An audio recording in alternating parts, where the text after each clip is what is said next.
Yo, what up, guys? Welcome to the number one Pokemon podcast in the world. You guys know it. Faded Town. Those are facts. Look them up in a book. Check the Pokestats. Links in the description. I promise. Don't listen to anyone. The number one Pokemon podcast in the world is here. We might not upload every week like we say we're supposed to, but shit gets a little crazy, you know? But if you guys, this is your first time here, the show's more like we want to just learn about the best players in the game, and or even like we just get Pokemon people and we jump in their lives and we see what they are as real people, not this like figure that people look at. But today we got, I'd have to say, the most slept on fucking player in the game by far. Like I looked at his limit list and I'm like, he's killed it for the last 3 years, and like the only person I've like ever talks about him is Raul, but he's here. We got Xander here with us. What's going on, man? Nothing much. Just have a long day. Yeah, ready to talk. Yeah, that's what's up. So you just finished school, right? Yeah, I just got off school early this week. This is my finals week, but my last finals yesterday, so I came home last night. What? How old are you? I'm 18 right now. Oh, and I turned 19 in February. So you've been masters just the last 3 years? Yeah, I started in 2016 to 2017, and so now this is like the start of my fourth year in masters. So you're telling me you got third in your first year at Worlds? Yeah. God damn, dude, that's fucking. Why? How is that not a story? God, we just don't. I'm just saying, we just don't have the outlets. Like, that should have been a huge story. Yeah, it's like overlooked, I guess. Like back in the day, like during that, it was really big because I was like, that year I started off like just aging up in the Masters. I was a pretty good senior, and then I started off winning Dallas in mid-January. Yep. So like my start of the year was like pretty shaky. I think I barely got points at like the two regionals I went to, and then I won Dallas, and then afterwards I like had the motivation to do really well. Yeah, you won. I got the Oceania. I got 16th for the Oceania stipend, so I went there and I got top 32, barely missing top 8. Mm-hmm. And then just like at other tournaments like that, I got points everywhere, and then barely stayed in top 16, and then kept my spot up until nationals, and then went into day 2, and then top 4 worlds, which was really good. Yeah, SPM. You fucking killed it. Who? Let me like. Was that the year? Yeah, Pablo. Yeah, that was the year Pablo got top 8 with Gardevoir. Yeah, Diego won with Gardevoir. Yeah, Diego. Yeah. Yeah, that's the first. Yeah, that's the year Chum went to. That was in where was this at? This was in Anaheim. Anaheim, yeah. It was like the first IC League Cup structure year. Yep. You fucking. God, that's insane. How that went. I'll tell you right now, like, to be completely honest, like, this is after this Worlds, this is when Chum decided to sponsor people. If there was some type of outlet that, like, would have put shine on you, there's no fucking way Chum would not have gave you the fucking contract. I think it was that, and then also the year before too, because I know Sam Huff and Ross Cawthon finished top 4 the year before in 2016. Yes. And then that's like, well, that was I remember, the main ride like, year. we had, and then, also, Sam and Pablo got it the first time. Yeah, Sam and Pablo both got it, and it was like, we like tweeted out some shit, like, who wants to do an interview, and then Sam Huff came, and Chum talked to him and was like, hey, I want to sponsor him. I'm like, all right. Yeah. But I'm like, I'm telling you, there's no way. Like Chum has that, like, soft spot for, like, the younger, like, up and coming talent. He's like, that's when he's seen Sam. He's like, dude, this kid's good. He's quiet. People are this. If someone would have told me that fucking Xander first year Masters top 4, there's no way you would have got. I don't want to. I mean, I've said it so many times. Like, those contracts that Pablo and Sam got, like, they're unfucking, like, they're not even. There's nothing that even comes close to what is given out right now. So, yeah, I'm sorry. It's but maybe one day he'll do it again. Probably not. Get me on there next time. Yeah. Dude. Oh, I told people that we like people because I'm in like the PokeStats chat and everything, and then everyone talks about like, oh, Xander's not sponsored, blah blah blah. Someone should pick up Xander. I was like, I'll tell you right now, Xander would be the first person Soccer Scoop ever picked up if we ever did it again. And they're like, really? I'm like, yeah, duh. But odds of that ever happening, this podcast's got to get more money. Let's get the podcast going, boys. Get it up there. And Xander's our first player, dude, for sure. But like I always said, I don't know what your opinion on teams are, but my opinion has always been that the only way I would sponsor someone at this point would be if I sponsored you, I would tell you to tell me the next 3 people you want on your team. Because I don't want a fucking team that doesn't work together. Like, no, you want that team that actually is like, yes. You want the team, like the That's person you want to sponsor, yeah. Correct. You want them to actually be like someone who like can be sort of a leader in the team, I guess. Just I don't even care about the leader. The most I care about is that like I want you guys to work together. Like me and like Rule got in big arguments about this because he said Xander is my friend and I play test with him, and John Eng's my teammate, and I was like, in my head, Xander is your teammate because he's helped you do this. Yeah, and John Eng is just some person that's sponsored that happens to wear the same jersey as you. And I'm like he's like, oh, I don't want to put Xander as a teammate. That's disrespectful. And I'm like, it got bad. But no, yeah. But like that's why I would do it. Like even if you were like, I was like, Xander, I want to sponsor you. You like who do you work with? And you were like, John Smith, who's never won anything, has done nothing. I would sponsor him because like I want a team, you know? There's too many, and like I think that's why all this team shit is falling apart right now. Because it's just like obviously you get nothing out of it. I don't care what anyone says, no one gets shit out of anything. They don't. You don't. No, you're right. You're completely right too. I was like these people are giving you money for free. Like there's unless like I don't even know. Even like I promise you these like you just gotta sponsor people that have social media followings. Like it doesn't matter how good you are, as long as you got a stream or something. Even then, I don't even know. It's like what kind of returns are the sponsors even getting? That's why we don't do it. But, we're like there's like Chum did it because he wanted to do it, not for any return. But when it came to the second year, he's like, all right, let's sit down and talk about this. What did we get out of this? So I was like, nothing. Nothing. We got nothing. I was like, and at that point, Pablo's by far the biggest streamer. Like it wasn't even close. There was no one even behind him. Like no one else streamed. Like not even Azul, none of them. No one streamed. Yeah, this was before then. Yeah, it was before all that. And so like on paper, we looked at Pablo, we're like, by far the most sponsor-worthy person. He has a platform. And even with that, it was just like, and nothing. Like, there's nothing. There's just not enough to, like, there's nothing to boost our numbers. It wasn't. We also don't sell stuff. Like, I guess if you're, like, a store, like, you have some incentives, but, like, this ARG shit, all this other shit. Like, I guess you have to have something. That's why you're not, like, if there's nothing for them to realize, like, for the sponsors to actually, like, or for the sponsored players to actually get people to, like, interact with the sponsor themselves, like, either through buying something or, like, having more, like, of a following on social media for, like, when the actual sponsor does stuff. But, like, at the end of the day, if they're not actually bringing in money, it doesn't make sense to continue sponsoring people. Even as cool as it is to, like, have it would have to, like, team. At this point, like, if we did it, I would do, like, I'll give you this salary, I get all your winnings. Yeah. That would be like, that would just be it. But then like that just throws everything off because like, why even try hard? I'm getting paid no matter what. And if I win, I don't get anything. Like, there's just no like good way.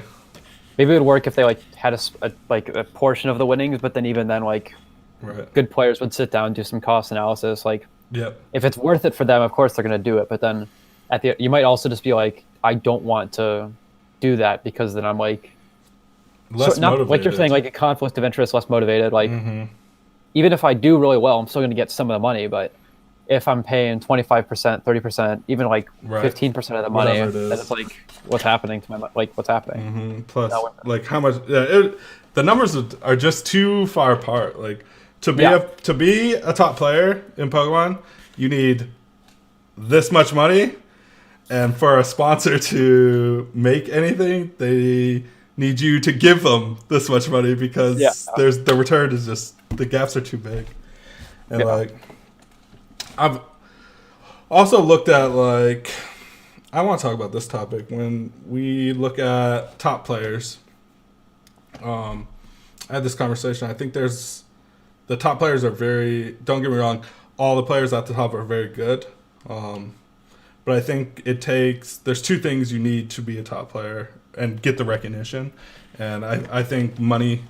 It's not a pay and win system. It's a pay and be at the top system, in my opinion. I think, like, a lot of these top players are they're all great. They're consistent. They're consistently good. So you can't knock that. I can't sit here and say like this player's is not good. He only pays to win because you can't pay and win this game. But like, I guess we can even put it on you. Like you don't go to a lot of regionals, and like if you shit the bed once at the 3 regionals you go to or whatever, like you're just not at the top. No, exactly. But in your head, you could sit down against Danny or Jose Morera or Rule, and you could beat them any day of the week. But in the public's eye, it just doesn't look that way. And like the fewer tournament placings you have, the fewer like the regular person's going to know like, oh, they're a good player. Like they can see your 1 result or your 2 results. Like I think this is also just like depending on how much you brand yourself. Like for example, Malachi Sparks, the guy that got second with Lucario Memo, losing to Justin. I've never heard of him before, and I assume he's a phenomenal player. But I just wouldn't recognize that at all because he presumably doesn't go to a lot of tournaments. Yes. Or he's not very big on social media. So like I don't know how good of a player he is. And then that also extends to like the middle to the other really good players that are like don't go to as many tournaments. Like for me, I think this year and last year and the year before, I'm projected to go to maybe like half of the regionals. And then maybe this year probably like 2 or 3 of the ICs. So it's hard for you to stay in the top 5, you know? It's hard for me to be recognized / stay in the top 5. Like when I was going to that many tournaments before, that was good enough for top 16, but then now it's like top 16 you actually need to grind for everything. Like unless I sort of had a chance if I got points in Brazil, but because I like bubbled and got like 134 in Brazil, it was like I'm kind of stuck, which is like fine. Like, sure, maybe I don't deserve top 16 this year. Like, I'm not going to as many tournaments. I don't deserve top 16. But then the one part of being in top 16 that people don't really recognize versus not being in top 16 is that you're recognized as like being one of the greatest players by being in top 16. Correct. And then not being in top 16 sort of puts you out of that loop. Like, is coaching a thought in your, like, would you want to do that? Because I've done coaching before. Yeah. Like very basically. Like my coaching is what I've done is in the past there have been a couple of juniors in Chicago like that would like want some help before Worlds. So example is my oldest example is that I was coaching a junior named Parker Graining. Okay. He's in my area. He's a last year junior. Yeah. His dad is Josh Graining, sometimes judges, does Jimmy events, events, stuff like that. Really good kid. And so I've coached him in the past, like before events, like even as just like somebody that he and his dad reach out to me for. Yeah. It's like, but we actually coached like before Worlds 2017 and 2018. But then notably this year for Worlds 2019, I was coaching a junior, Logan Miracle, who got top 4 at Worlds. Yeah. So it's like, I do coaching, but I don't at the same, like, okay, right. I don't coach. I don't coach. You don't advertise that you're coaching. No, I don't advertise. Like the people that know you basically will ask for help. Yeah, it's like special requests basically. So like if I know Brent Halberton's kid, I think it was Liam, if I remember, it was Liam. was asking for help on like checkmate before Knoxville. So I was like, sure, like I'll sit down and coach you and help you with checkmate because that's like something I'm kind of interested in. Yes. But like for me personally, like I don't find the joy, or at least I don't really need the joy or money in coaching like as a job sort of. Because like I've got school, my job is to do well in school, and then if I've got time here and there, like I'm either streaming or maybe I'll do coaching like over break or over like a easy semester, an easy first couple weeks or something like that. Yeah.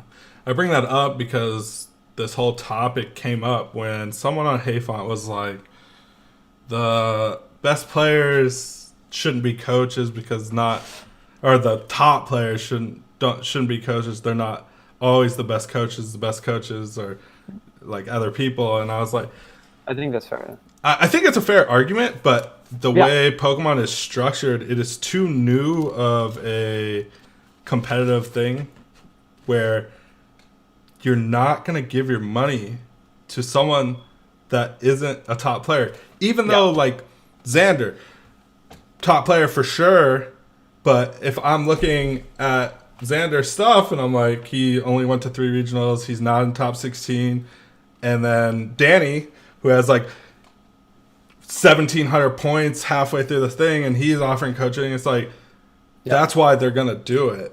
And, like... No, exactly. Yeah, I was like... And that's where the whole topic of like, it's almost like it's a pay to be at top system. And if you want to make this a coaching thing, you gotta grind, which is like, there's a whole like new aspect to it. Which like I had the argument in PokeStats about it. I'm like, when I sit across from anyone, like after I've done well, I've got top 4. I've day 2 a few times. There's not a person that I sit across from and I'm like, all right, I probably lost. But like that in the public eye, if you put me and Xander across from each other, the betting odds are Xander's winning 99-1. It's not even a question. And like that is just the public eye, and like people have to realize like your argument is right, but it's not, because this is how Pokemon is right now. I think it's But I think like I threw this argument out there. I was like 100. I would say 100%. If Pokemon went full online, like everything online, the top players would be completely different. Yeah, you would. There's definitely some kid in his fucking basement that's probably a fucking monster that just doesn't go to any events. And then out of nowhere, if it went all online, it's like, oh, freaking Jimmy John is the best player in the world. Who's ever met him? No one. But he's just sitting in his garage playing Pokemon every day. Yeah. And like, you just don't know. And I think it really comes down like to the coaching things, like how you advertise yourself. Like I know a lot of the top players have their certain rates of like whatever per hour, but then other players who aren't as successful as like, they have cheaper. So that's like one way to like get money. Like coaching is like you vary your pricing. It's like because there are different price tiers for everything. Like demand, supply, demand, and just like if you have 1,700 points, I'm charging $80 an hour. It's like and it's like you reach a certain cutoff, and then like there's also like how much the coach wants to charge. Like for example, someone might do it for $10 an hour because they really enjoy coaching and that's what they value their time at. There are some. Whereas someone would do it at 20 versus 30 just because like that's what they value their time at. And I think that's like one of the reasons why coaching is going to be why not the top players coaching will always be relevant, is because there's always going to be somebody who's happy to do coaching for cheaper that is good enough at least something. Like if I'm a really good ADP coach and I enjoy, but I can't coach anything else, and I charge $10 an hour or $15 an hour, there's always going to be somebody who wants to ask for coaching. Okay. But then there's also the top player coach who charges 20, 25, 30, 40, 50, whatever. That is very good overall, can be more than just like the coaching session coach, and that's what sometimes people want to pay for. Yeah, I like that thought process when you go like, I'm an ADP coach, which I think that I have never heard something like that come out of anyone's mouth, but I think it's a very smart like way to go about if you really want to jump into coaching. Like if Joe Blow at Dallas next week wins the tournament with Archie's, like if he just jumps on Hayfont, hey, I'm an Archie's fucking coach. like I think you would just start racking it. $10 an hour, boom. No, totally. I think you're just. I think that's totally the way to go. It's that's definitely the way to go. After Worlds, like what I did is I was like, I made this deck. I'm gonna ride it for a little bit, like on the publicity wave. So I like immediately like started streaming like after the week of Worlds, just playing Checkmate on my like ghetto stream. Like actually, I still can we talk about that? How you shut my whole fucking post down? I literally post my list of Checkmate. 2 minutes later, you post yours and you message me. My list is better, bitch. I was like, mine got 0 comments. Yours went like a billion. Yeah. I was like, you couldn't wait like fucking 24 hours, dude. Give me 24 hours. Oh, that was great. My buddy, he messaged me and he's like, "Oh, you just got shit on." I was like, "I know. I don't want to talk about it." Like the deck was so unique, and it was just like, like both versions were like, I was like, I gotta post it. With my card dude, and stuff.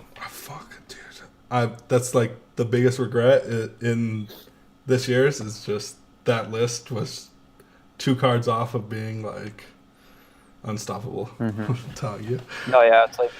But especially with that kind of a deck, it's like you want the deck list to be perfect, and that's like I spent so much time trying to make the deck list perfect, and then even then it was like it wasn't perfect for the event. I played against a Pikarom with Cyrus Prism, so I won game 1, I lost game 2 because of Cyrus Prism, and then I lost game 3 because I drew pass. So it's like I can't do anything there.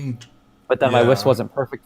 My list wasn't perfect for the event because I played against 2 Guardians and then got knocked out. So it's like, could I have foreseen it? Yes, and then I could have played like a baby Ninetales and then made day 2 and then maybe changed up the list and won the tournament. Or I could have made day 2 and shit the bed and then I wouldn't have won the Open. So it's like, can't really speculate anything. You just gotta figure it out, do the best you can, and then reevaluate for another tournament. Yeah, I say that all the time. Like when I look at my tournament and I'm like, all right, evaluate. Like if I just made a wrong call, but it's hard to say it's the wrong call because you don't know where your tournament would have went if you did have that card in your deck.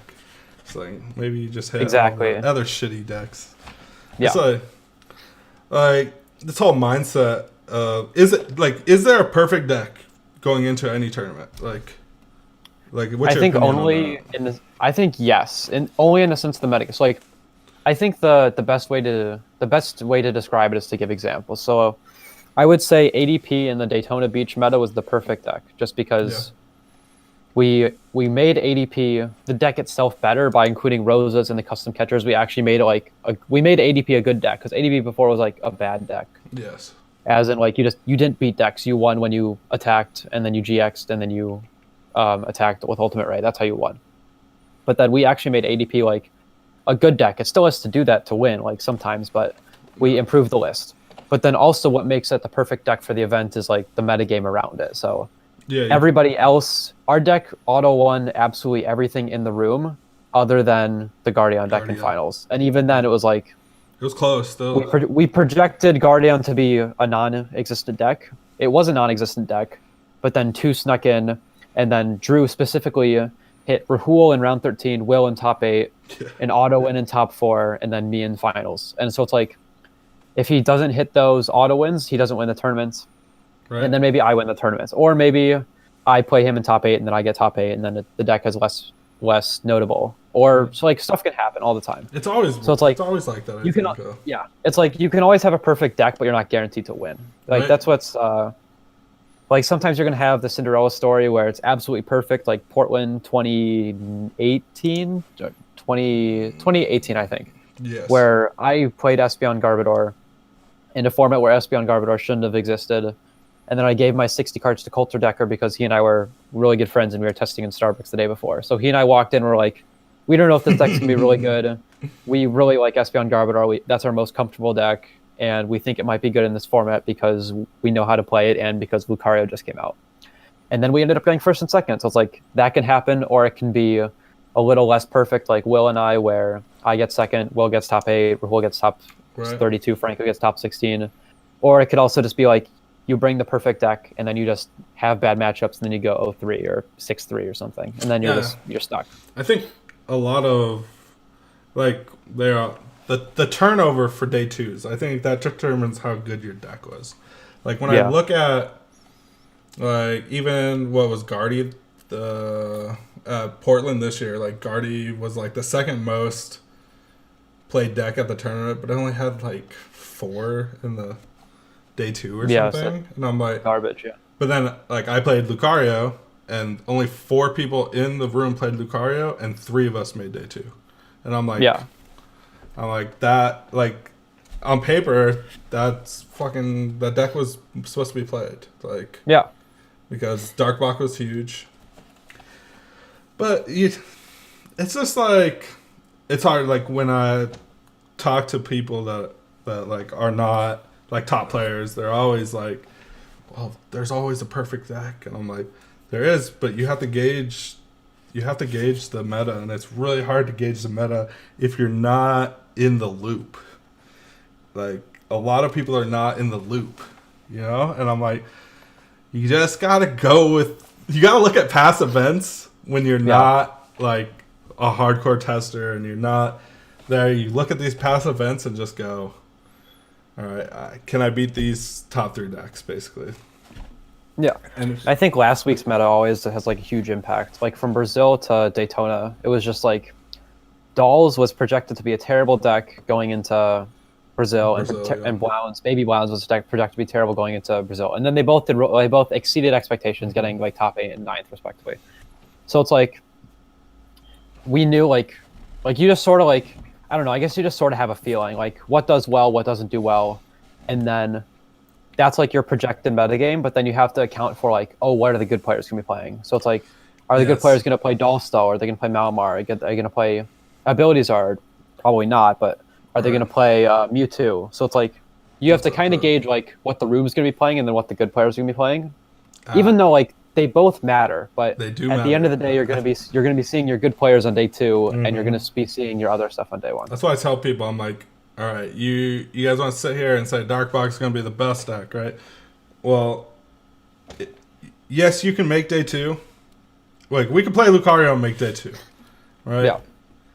But then you have to gauge and go, do you think DDG and, like, Rule and them are going to play Dark Box? Like, no, they're not. They're probably not going to play that.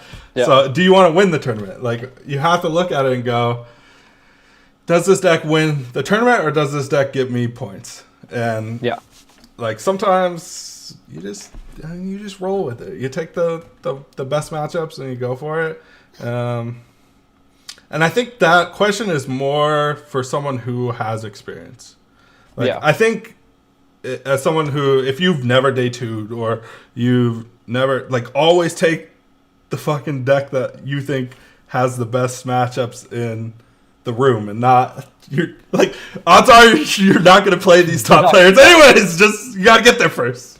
Yeah. You know?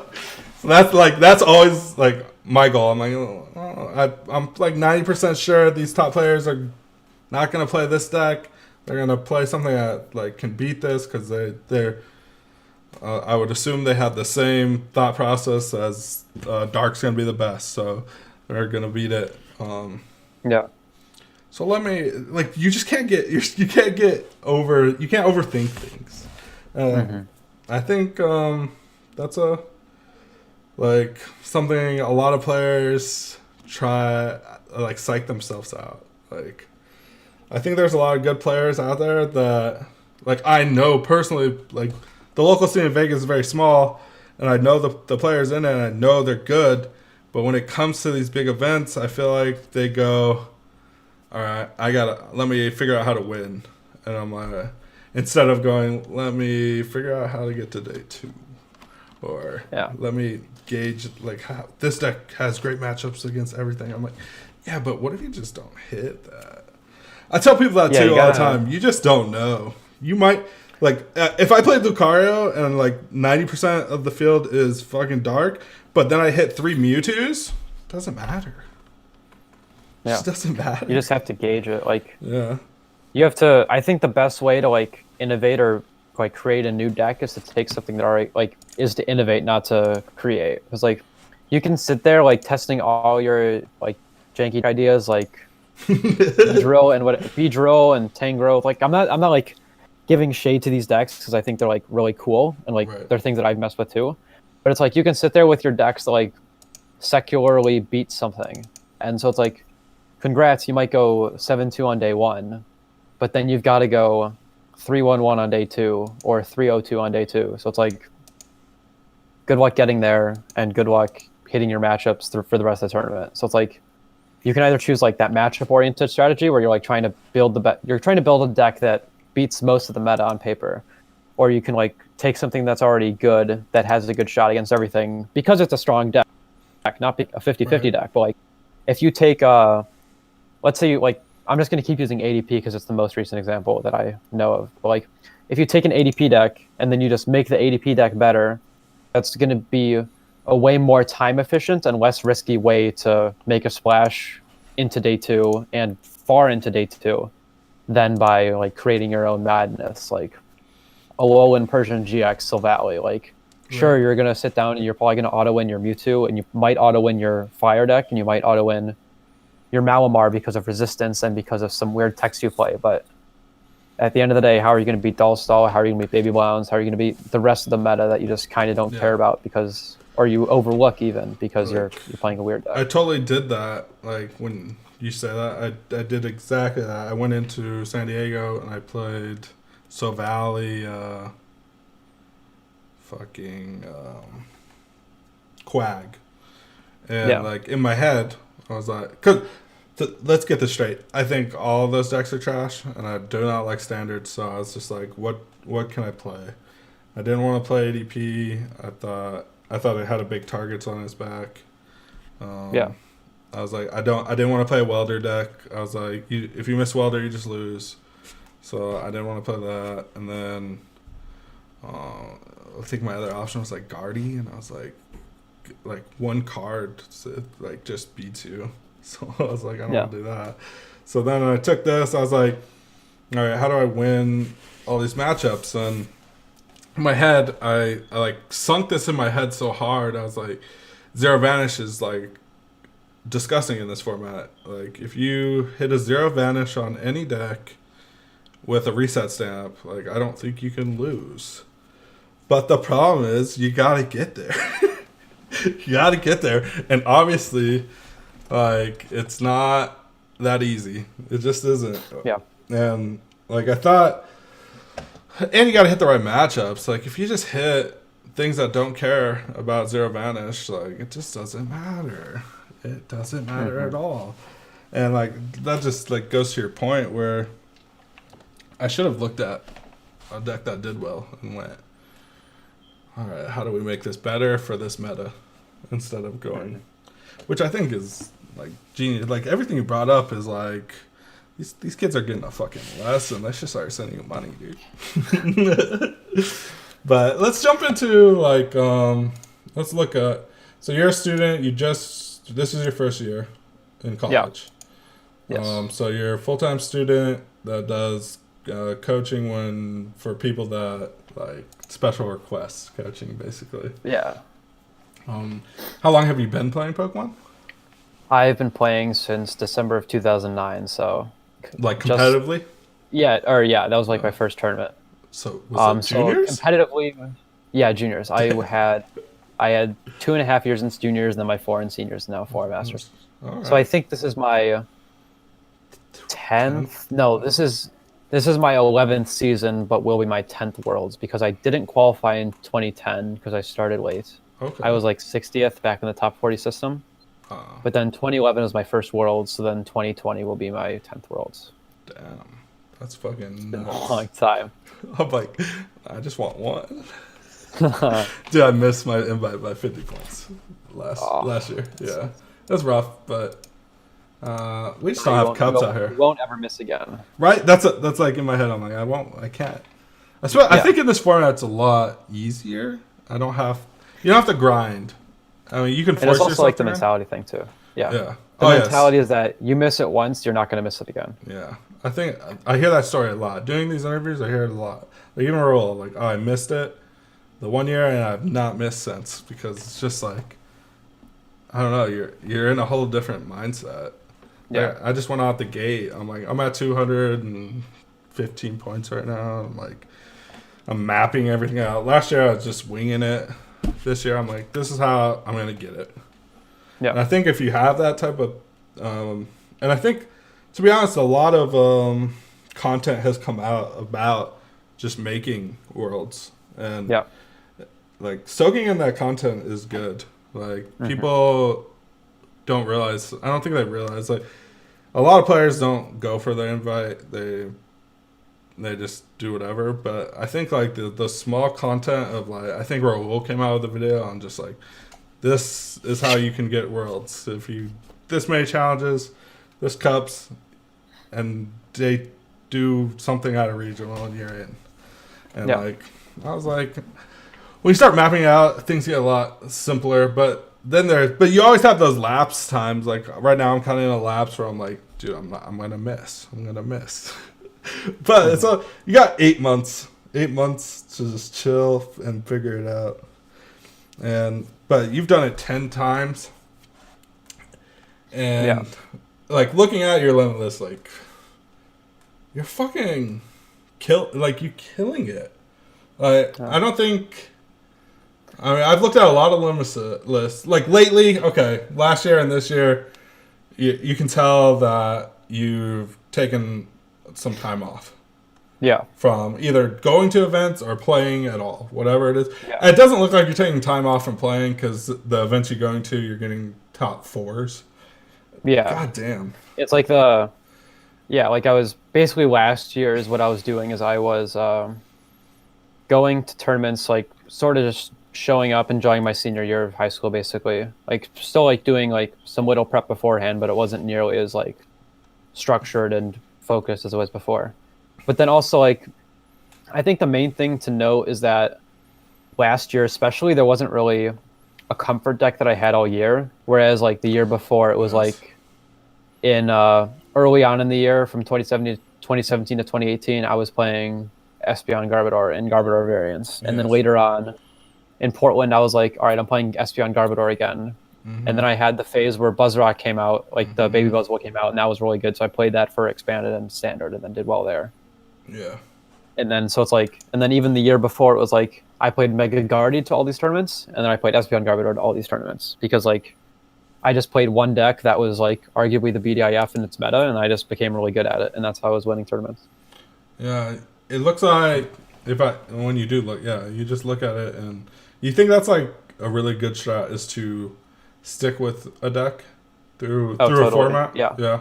I think especially like if the format is like well defined, like early on in that format, it was like the Mega Guardy format was Evoltol Garbodor was king, and then Turbo Dark was like made with the Darkrai EX and stuff like that, and then Decidueye Plume came out, and then it was like, okay, Mega Guardy's not very good anymore, and then you've got like other stuff that has to happen, and then you've got Espeon Garbodor, and Drampa Garbodor once Guardians Rising came out, and that was like the deck. So if you just like I remember that like, tournament. I think like 90% drop a Garb. I think what's really good is to just continue with like the deck and just like become better at it, make small changes to your list as you go, improve it, and then that's an easy way to keep getting day 2s at tournaments. Like I was way more consistent back then because I was like, as you'll see, this like number of finishes, like that's like equivalent to number of day 2s basically. Yes. So it's like I was going as deep, but just having more day 2s because I was comfortable with my deck. Like even if it was slightly different, like standard Buzzwole versus expanded Buzzwole, or expanded Necrozma Garb versus standard Drampa Garb. It's like at the end of the day, you're playing a very similar deck, and you're gonna have a lot better of a time when you keep playing similar decks. You like in different formats? Do you like that too? I guess so. Like if you can adapt. Like for Guardian, for example, Drew Kate, you played Guardiana Robotis and Expanded, and then Guardiana Standard. Yeah. So it's like if you have a deck that's adaptable to both, I think that's a good choice, especially for less experienced players. If you're just if you're going to your tournaments, you've got something to do well, just pick up a deck that you can do pretty well with, and then just make it as good as you can, because that's like an easy way to get points and make day 2, and then if your deck is good in the meta, you'll make top 8 or win even. Right. And like that all comes with testing and practice and playing well and having a good list. The proof is right here. If you just look at your limit list, you just went 2016, 2017 is just SP on Garb. Like, Guardy half the season, SP on Garb half the season. Like, you just stuck it out and ran it. And then you went Guardy, and then you just kept Garbodor because Trash Lance just fucking busted. And then you went Lycanroc. And then the next 2 seasons have been, you just played less. But being so young, like, you're what, a sophomore in high school, and you're taking home $15K in a year playing Pokemon. Like, that's fucking, that's a little wild. Yeah, it was good. Yeah. How is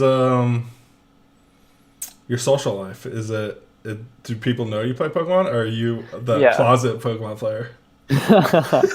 No, like, especially in high school, like, I was known as the Pokemon player, like, starting freshman year, because I think people like asked like what I did in my free time, so I would tell them, like, no shame, like, oh, I play a Pokemon trading card game. And then the few people that were ever like suspicious of it like being like a cool thing, like, I just showed them like that I've been on YouTube a lot of times, or that I've been on Twitch a lot of times, and they're like, wow, that's actually like really cool. Yeah. And then in college, it's like, I bet you that helps also a lot.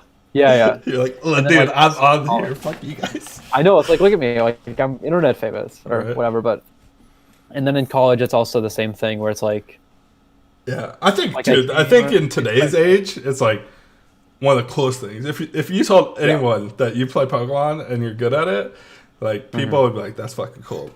Yeah. Like, but I think like 4 years ago, when you're a sophomore or a freshman, like, it's probably a little bit like, I don't want to be the loser kid. But when you can show people you're on YouTube, like, that changes everything.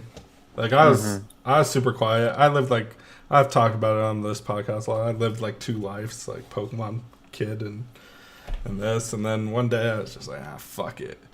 And then I was like, I got a YouTube with fucking Chun-Li. Shut up. Yeah. And like that, I think that helped a lot. Like, Chum's changed a lot for my career in Pokemon. I have a lot to give to him, because like, we started this channel, which gave me a presence, and then I start talking to people like Pablo, and I get ideas, I get better, and then I break out with a Blastoise list, or no, it was Decidueye Vileplume. I get like 11th at a tournament. I'm like, okay, I'm pretty good here. And then these other players recognize it, and then you start building bonds, and then like, I think a lot of like, there's a lot of advantages of being a content creator, but you also have to be a good person too. Like, these people that I talk to, like Rule and Russell and you, like, I message you stupid shit all the time, and like, it would be a lot easier, like, if you didn't know me, or like, we've never met, or you didn't meet me through Rule or whatever, you just fuck that. But you take the time and go, yep, that's trash, but at least I get that. At least I get that message of that's trash. And then I go, fuck you. But then I look at it and it was really trash. But like, I think like that ups your game. And like I talked about it with Carl and Sierra. And like, they're like, I don't think it's social media. I think it's just being going to events. But I don't. It's hard for me to agree with that. I think there's a lot of people that go to events, and there's a lot of people that people don't want to talk to, right? And like, you can, like, it all comes down to having, as you could say, clout, but you have some type of presence in the community, and people can look at it and go, all right, this person's not a shitty person, and then like, you just work your way in and you make friends, and things change. I think it made me a better player, and I think I always say that you start playing good people, you get better. Like, it doesn't, if you sit here and play Johnny's structure deck for 10 hours every day, you're just not going to get good. So exactly, you got to find people that are at least competent at this game. But so you kill it in 20. Well, you fucking destroyed in 2016, 2017. Third at Worlds. You go into 17, 18th. You win a regional. You win 2 regionals. Why the fuck are you not talked about? This doesn't make any sense. Because last year I didn't win any regionals. You got to win a regional to be talked about. Do you? Well, I think DCG took over last year. Like that whole fucking that DCG hype train just went fucking haywire. Like no one talked about anything but that. But even like then, but you still hit third. You top 4 2 regionals last year. Yeah. Like what the fuck? These people are sleeping. And like, is this non-sponsorship is that a choice? A little bit of a choice. Yeah, pretty much a choice. It's like, has to be a choice, I've had offers for sponsorships before, but then it comes down for me, like at least the coaching argument too, where it's like, I don't need the money to be like sustainable. Like I've already got my parents who staff some tournaments. So it's like, I'm going to stuff because of them. Not just because of them, like, because I want to go, but also like, I'm in their hotel room that's like, they're on staff, so then it's compensated at least somewhat. So it's like, I don't need the sponsorship money wise, and at the end of the day, it's not worth the hassle for me to care about it really. It's really worth it. Yeah, there's a lot of players like that. Like any player that either doesn't do Pokemon full time, basically it's any player that doesn't do Pokemon full time as like their job. Yeah, you cannot compensate them enough for them to want to post 17 social media things about your fucking code cards. Yeah. I was like, but to say that, anyways, our sponsor today. No, but it's different. Like when it comes to Pokemon, if you do want anything out of it, like. I'll take any sponsorship. All right, fuck you guys. Yeah, I'll take them all. Work for them. Not really though. I don't know. Some of the contracts I've talked to people about, I'm like, no, I don't care. You better fuck that. You better add a 0 to the end of that. Then we can talk. It's like I will pay you $1 for every social media post. It's like right? That's fake, but also it's like. Why but the problem is that it almost isn't fake. From the shit I've heard, that almost isn't fake. But that's why I don't know, dude. The whole team thing's a fucking joke. But but yeah, like even like I've talked to Sam Chen, and obviously Sam Chen gets the last 2 years and not he's been like you, but he doesn't get these finishes like you. So he's, but he obviously gets a bunch of let me join you or join my team fucking things, and like the guys doesn't need the money, so no, he's not gonna do that. So like I get that aspect of it, and I think the only time that like you have like it has to hit like an eSports level to even be a thought, you know. Yeah.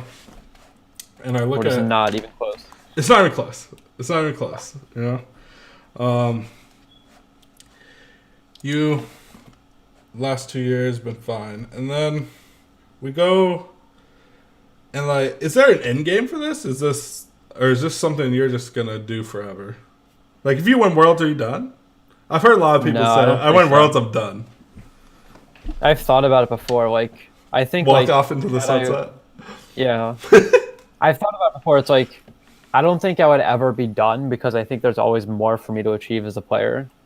Okay. Like I think there's always more for me to like innovate upon. Like there's the deck list creator side of me that always has more to do because there's always more like to discover, more to change, more to innovate on. But then there's also the player side of me where it's like there's always another tournament I can win, and it's like I don't think I wouldn't stop like after I won Worlds. Like if I think back to like 2017, if I'd won Worlds, I'd have been like, hell yeah, let's win another one. But it's like you're also super young. You're also super young too. Like.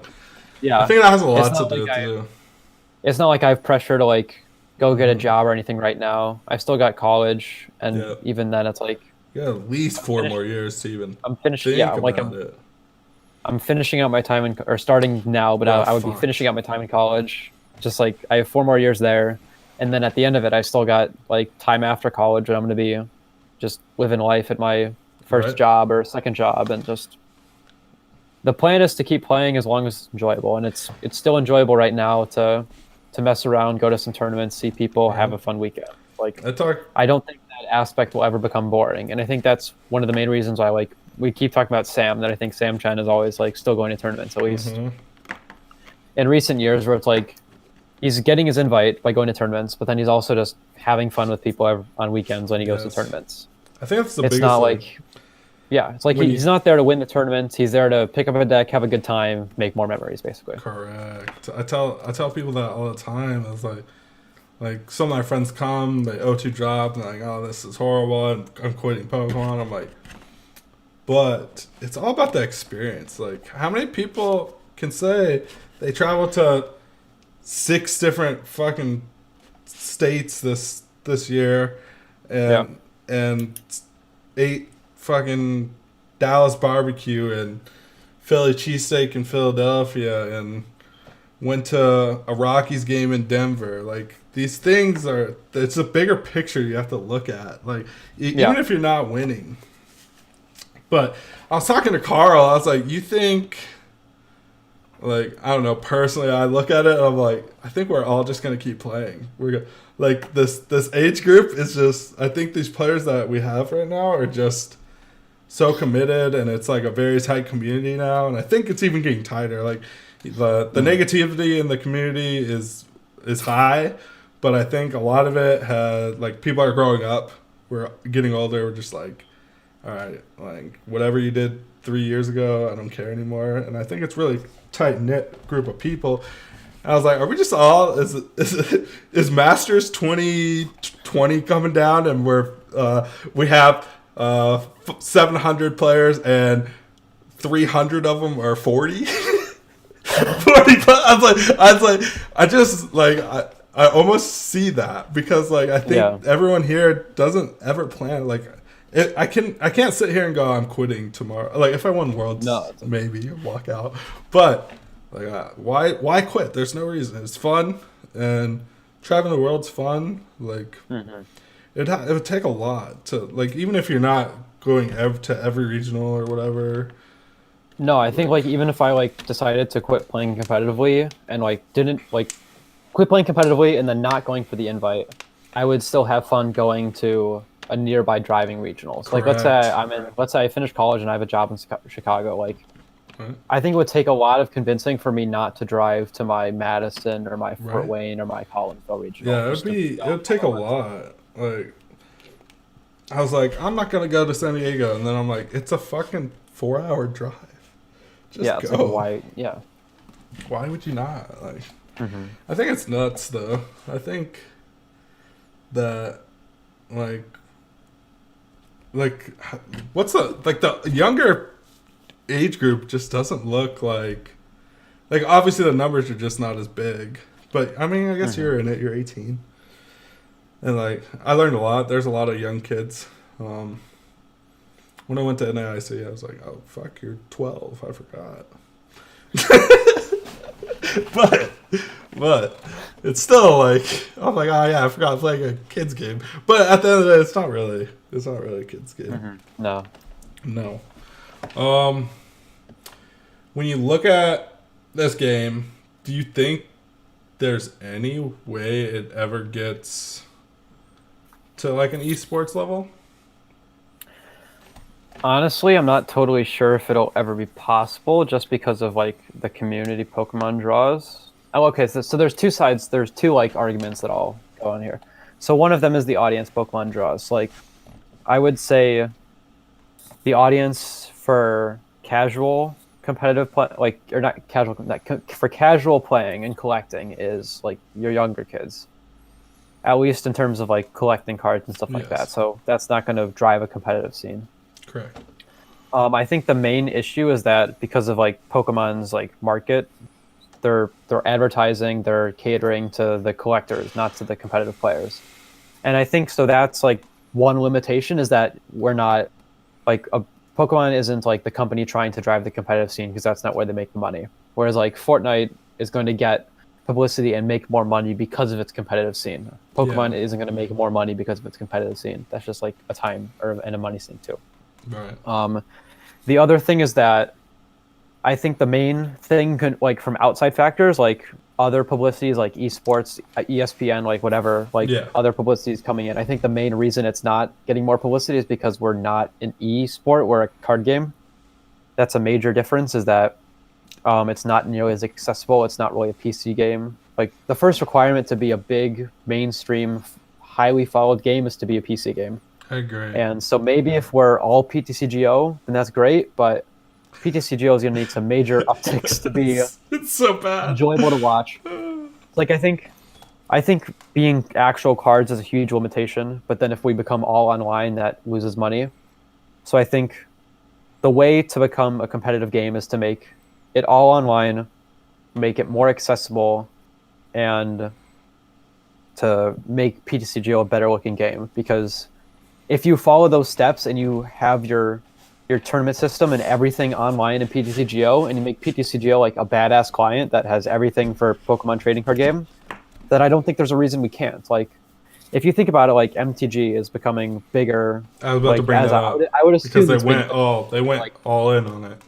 Yeah, they're going all in on like online and arena and stuff like that, and just like advertising to top streamers from other games. Like, I go on Twitch and I see multiple streamers, or at least one streamer at a time, like playing Magic just online, just because it's like easily accessible to play on Twitch, and it's easily and they're advertised to do it. Like, Magic is paying them to do it, which is smart, and that's like bringing more people to Magic. Maybe marginally, but eventually you'll get to a point where it is profitable. At least you would hope so, because Magic is like not as big of a household name as Pokemon, so I think Pokemon has an even bigger market to do that, just because it's got the anime, it's got the cards and the video game. Like, there's no Magic video game. Like, there's so much potential for Pokemon to like reach and have people be drawn to the competitive scene that is just not taken advantage of, because we're stuck playing cards rather than a video game.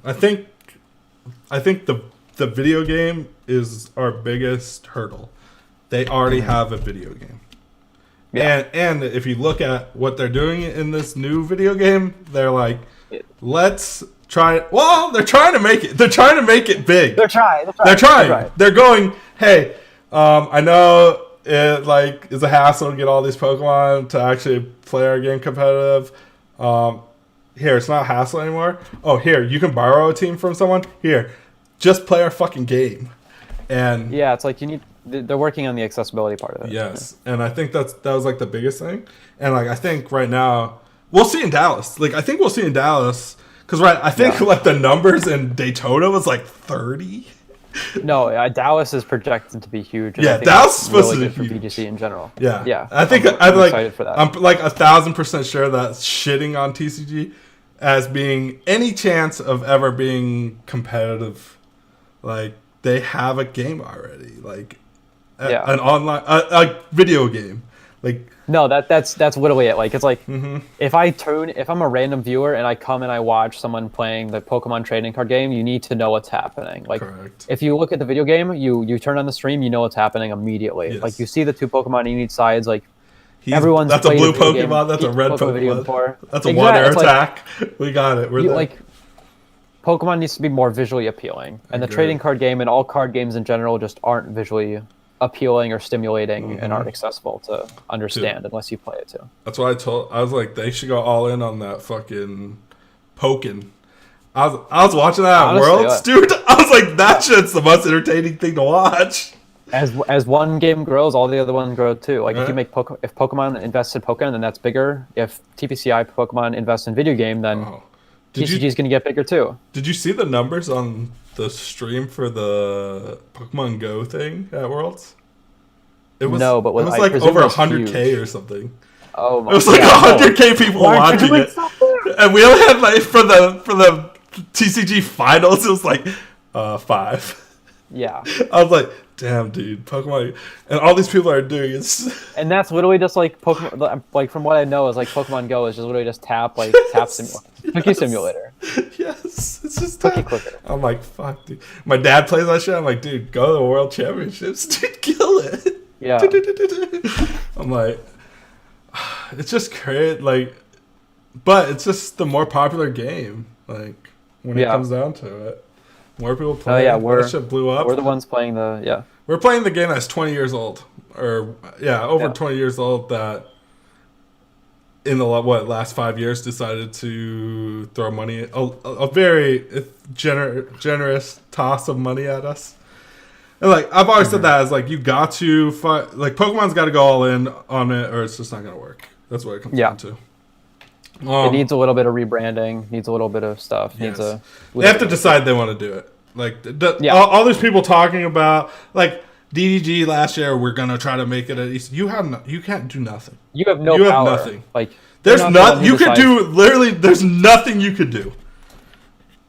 Like if Pokemon wants it to be an esport thing, that's the only way it's gonna happen. Yeah, that's it. Well, I got one last question before we wrap it all up, and it's a fucking barn burner here. Great. I don't know if a lot of people know, but I want to say your parents, or they run Arcanine Labs, correct? Yeah. Mm-hmm. And we all got one fucking question for you. What the fuck did you do to Patricia? That she would not use you at these fucking regionals because this is bullshit. Last week was ridiculous. No comment. I mean, you don't have to answer anything. No, I'm thinking of a funny answer. Oh, funny one? I want the truth.